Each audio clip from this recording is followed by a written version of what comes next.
From forgiveness to gratitude. Khalil Gibran said, "I have learned silence from the talkative, tolerance from the intolerant, and kindness from the unkind." Somewhere along your journey through life, people will betray your trust in them.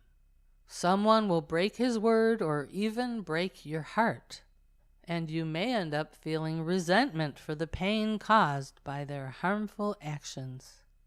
The problem with feeling resentment is, well, that you're feeling resentment. Who wants to walk around feeling resentment all the time, or any of the time? Plus, after you awaken to a more expanded, more spiritual view of life, you come to realize that there is no good reason to be angry or resentful toward anyone, at least not on a long-term basis, because you know that everyone does the best they can with whatever they have to work with. You may think that someone could or should be doing better than they are, but each soul is going through an array of seen and unseen life lessons that can create bad habits, wrong understandings, and materialistic obsessions. These negative qualities can distort a person's ability to make good decisions. Everyone is an expression of universal spirit.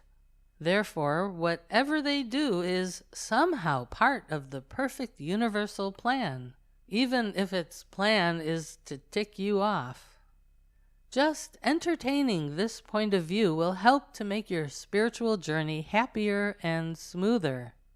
When someone is being really irritating, you can chuckle to yourself or even shake your finger at God, saying, "You divine trickster! What a strange form you took to ruffle my feathers this time."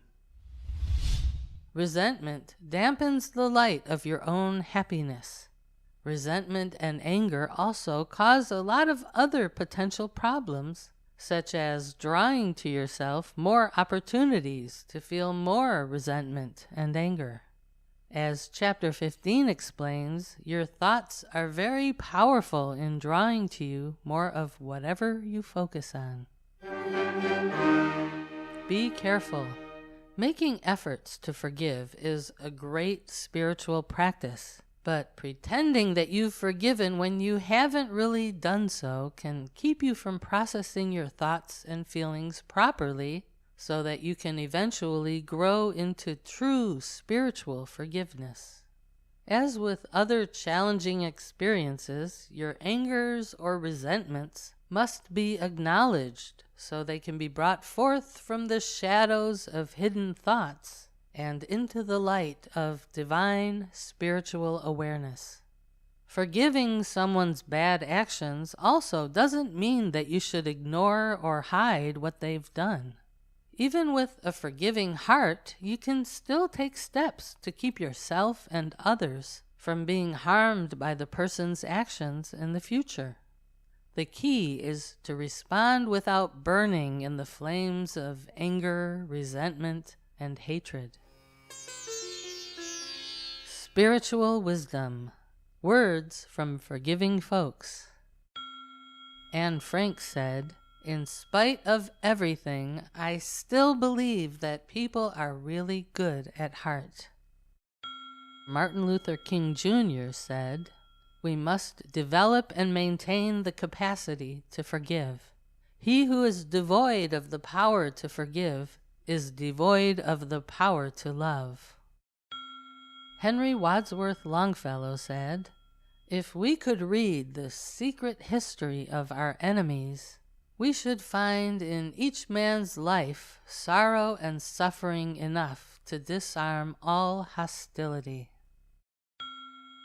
The Talmud said, "You must forgive those who transgress against you before you can look to forgiveness from God."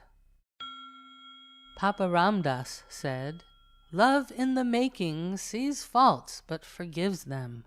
Love in its grand fulfillment never sees any faults. Hence, it has nothing to forgive." Alexander Pope said, "To err is human, to forgive divine."